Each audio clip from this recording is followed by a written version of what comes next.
Hello everyone, my name is Vihana Bhat and I'm from Zebra School for Children. And today I'm excited to share my own story with you all. So buckle up and get ready for a journey filled with laughter, growth and a sprinkle of my childhood antics. Now, let's rewind to a time when I wasn't the talkative person you see in front of you today. Yes, I was a shy little girl, always hesitant to express myself. I would often try to communicate as little as possible, fearing the prospect of being bombarded with more questions when I struggled to answer even one. It was a constant battle with my own insecurities, wondering how I would manage to respond effectively. And let me tell you, I was losing big time. Instead of answering the questions, I'd just stand still. My shyness was so extreme that even teachers thought that I'd taken a vow of silence.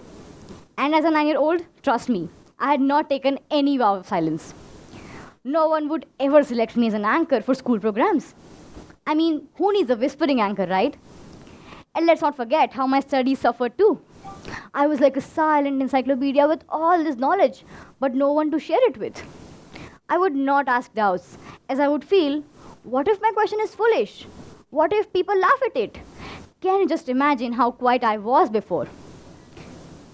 However, unexpectedly, lockdown was announced.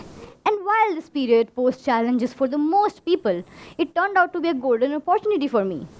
With plenty of free time on my hands, my mom suggested that I make videos, not to post anywhere, but just to be in front of camera. Now let's picture this. A shy little girl and her mom as the only audience member. It was like a one-person show, starring me and directed by my mom. Initially, speaking was very difficult. I could not even utter a single word.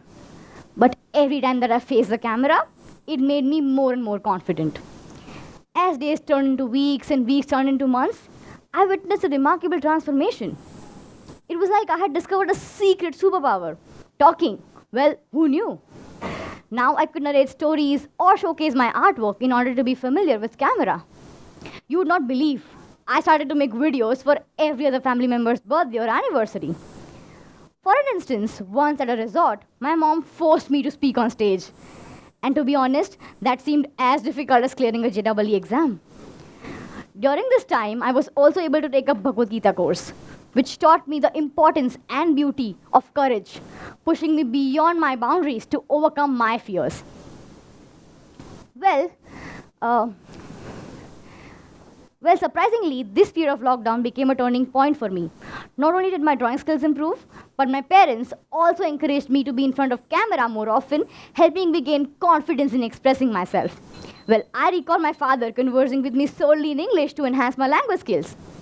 I seized every other opportunity that came my way, eagerly embracing new experiences. I spoke at various events and ventured beyond my comfort zone. Throughout this process, I realized the profound beauty of our world, where I could freely express my thoughts and emotions. It became clear that the only obstacle between where I was and where I actually wanted to be was my own comfort zone. Well, on my journey, I learned a new word and I want to share it with you all. It's called comfort zone. Yes, it does sound inviting like a warm blanket on a chilly winter night. But here's the thing. It's more like a boundary around you that stops you from touching the sky. Trust me, you don't want to be confined to a blanket when there's a whole universe out there to explore. Well, I have a story. There was this dog who would consistently lie on the road. Right beside it sat a beggar. Now once a curious man approached the beggar and asked, "Why does the dog always lie down?" The beggar responded, "There's a nail beneath the dog." The man, puzzled, inquired further, "Then why doesn't the dog get up?" The beggar replied, "The pain inflicted by the nail is not yet strong enough to compel the dog to move." That dog preferred the comfort of the nail over the discomfort of moving. So, what's the moral of the story, you ask? Well, it's simple.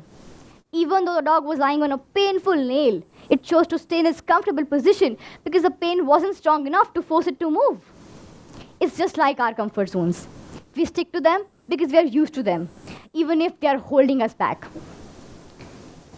I firmly believe in the truth behind the following quote. If you want something in your life you've never had, you will have to do something you've never done. So to everyone listening to my story right now, I urge you to step out of your comfort zones and give it your best effort.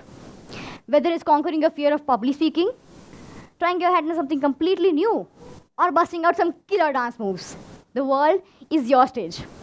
And I'm pretty sure it's difficult for you to imagine me as a shy girl now, right? And not there's anything wrong with me ever being shy. I'm just happy that I'm able to express myself freely without the fear that used to hold me back. As I recount my journey from being a timid girl to standing on this TED stage narrating my own story, I am reminded of the incredible support I have received along the way. I want to express my heartfelt gratitude to my parents for their unwavering support and dedication in shaping me into the person I am today. I am immensely grateful to all my teachers for their blessings. Thank you for believing in me. In conclusion, I encourage each one of you to take that leap of faith, step out of your comfort zones, and discover the amazing possibilities that lie beyond. Learn that comfort zones aren't just a warm blanket, but sometimes just a nail stuck beneath us. Embrace the discomfort, laugh at yourself, and remember that growth happens when you dare to be different.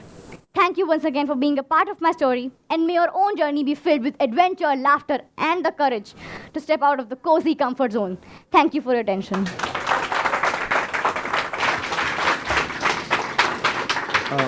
विहाना ठीक है thank you विहाना